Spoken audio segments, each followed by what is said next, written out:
सूरत मुज़म्मिल की आयत नंबर 20 में अल्लाह ताला फरमाते हैं, इन्ना रब्बका यअलमु, बेशक आप अलैहिस्सलाम के रब ये जानते हैं, अन्नका तक़ूम अदना मिन सुलुसाइल लैल, कि आप अलैहिस्सलाम जो है 2/3 रात तक भी क़याम फरमाते रहे हैं। व निस्फ़हु, आधी रात भी आप अलैहिस्सलाम ने क़याम फरमाया है। व सुलुसहु, और 1/3 रात भी। व ताइफ़तुम मिनल लज़ीना मअक, और आप अलैहिस्सलाम के साथ आपकी सहाबा की जमात ने भी इस हुक्म को निभाया है। मुफस्सिर किराम ये फरमाते हैं कि तकरीबन 8 माह या 1 साल तक ये हुक्म बरकरार रहा और सहाबा किराम ने नबी अलैहि सलाम ने इस हुक्म के ऊपर अमल किया और इस शान के साथ अमल किया। उन लोगों की इबादत जो थी वो ऐसी नहीं थी कि वो वक्त देखते रहते कि अब 2/3 रह गई है या निस रात हो गई है या 1/3 रह गई है।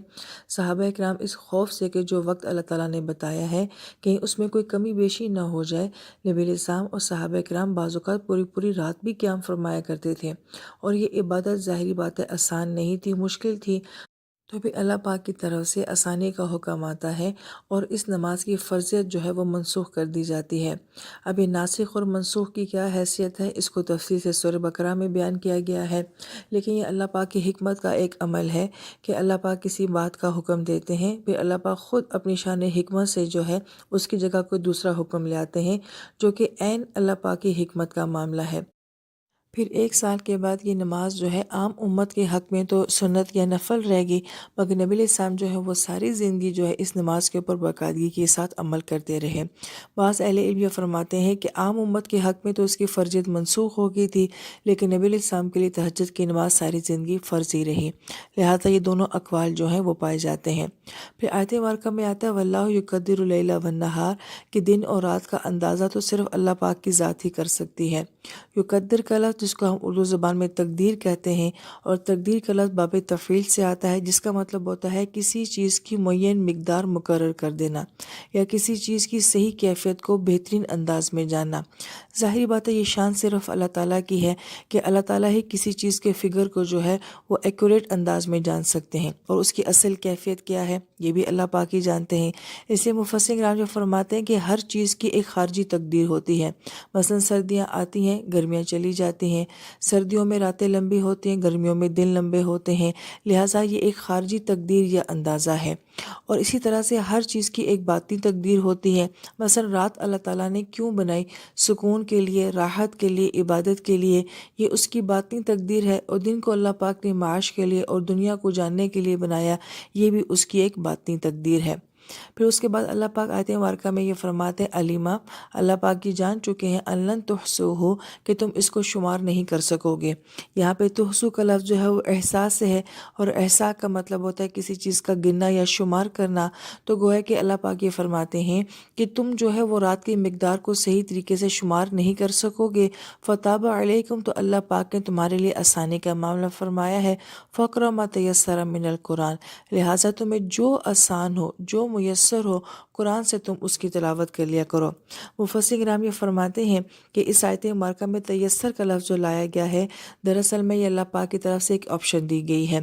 पहली बात मुफस्सिर किराम ये फरमाते हैं कि फ़र्ज़ नमाज, ज़कात, रोज़ा, हज, फ़राइज़ पूरे करने के बाद नफ़ल अल्लाह ताला ने ऑप्शन पे रखे हैं। तुम्हारा जितना जी चाहे, जितना तुम्हारा मिजाज हो, जितनी तुम्हारी तबीयत इजाज़त देती हो, उतना तुम अल्लाह ताला का कुर्ब हासिल करने के लिए नफ़ल नमाज़ पढ़ सकते हो। लिहाजा फ़र्ज़ के मामले में तो सख्ती है, और उसके मामले में एक वक्त भी है, और उसके साथ एक मिक़दार भी है, लेकिन नफ़ल के मामले में ऐसा नहीं किया गया। फिर बाद मुफस्सिर किराम ये फरमाते हैं, चूँकि हर इंसान की सलाहियत एक जैसी नहीं है, मिजाज एक जैसा नहीं है, मियार एक जैसा नहीं है, तो तयस्सर के अंदर अल्लाह पाक ने ये आसानी उतारी है कि हर इंसान अपने मियार के मुताबिक, अपने मिजाज के मुताबिक जो कुरान से लेना चाहता है वो ले ले।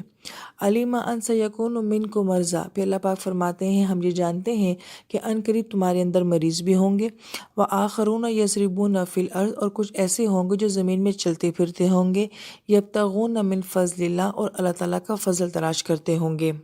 मुफस्सिर किराम ये फरमाते हैं, चूँकि तहज्जुद की नमाज में मुशक्क़त बहुत ज़्यादा है, तो अल्लाह पाक जानते थे कि आने वाले वक्त में तुम में मरीज़ होंगे।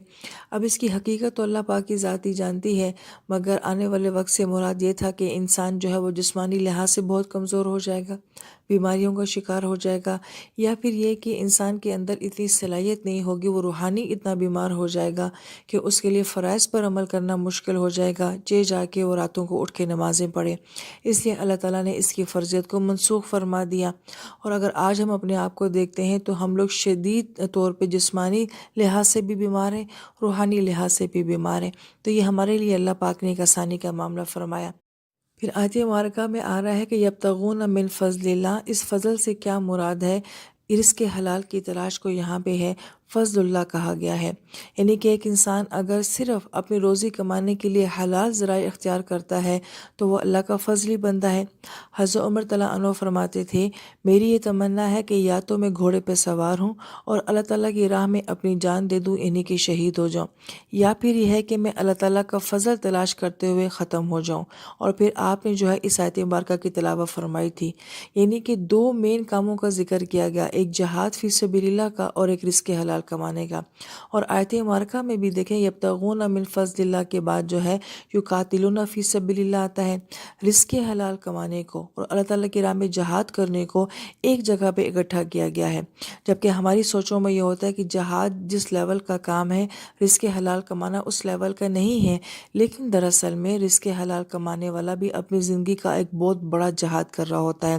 اور بالخصوص آج کے زمانے میں جب حرام کمانے کے ہزاروں ذرائع ہمارے پاس آ چکے ہیں، اس وقت میں صرف اپنے آپ کو حلال تک محدود رکھنا یہ انسان کی زندگی کا بہت بڑا جہاد ہے۔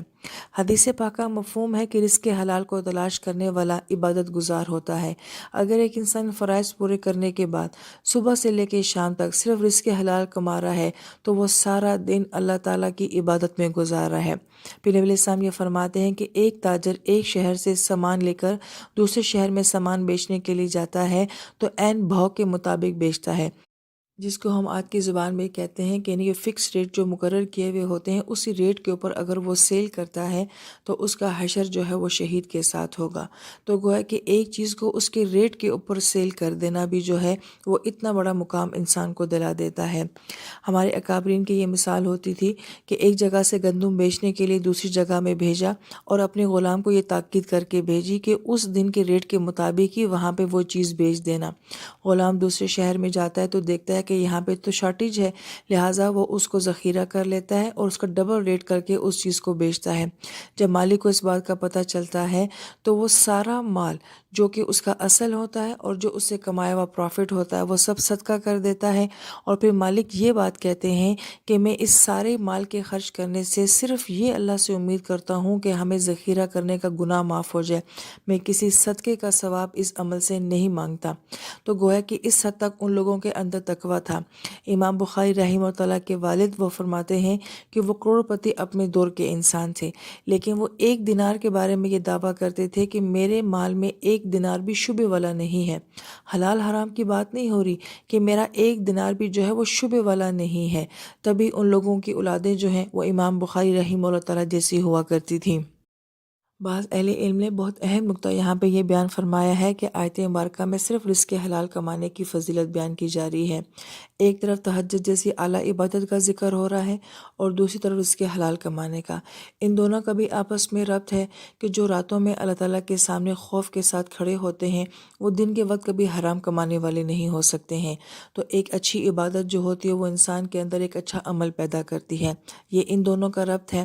پھر بہت ہی اہم بات جو اہل علم یہ فرماتے ہیں کہ کون سا انسان ایسا ہے جو رزق نہیں کماتا۔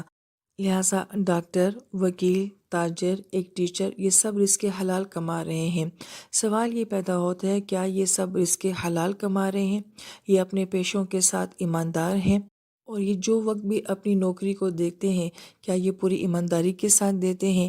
اس لیے اہل علم یہ فرماتے ہیں کہ آج امت کو محض عبادت کی ضرورت نہیں ہے، ورنہ تو مزمل میں صرف عبادت ہوتی۔ آج امت کو ایماندار تاجر، ڈاکٹر، وکیل اور اساتذہ کرام اور حکمرانوں کی ضرورت ہے۔ تو گویا کہ اصل چیز کیا ہے کہ ہماری عبادات کا اور ہمارے معاملات کا آپس میں ربط ہونا چاہیے۔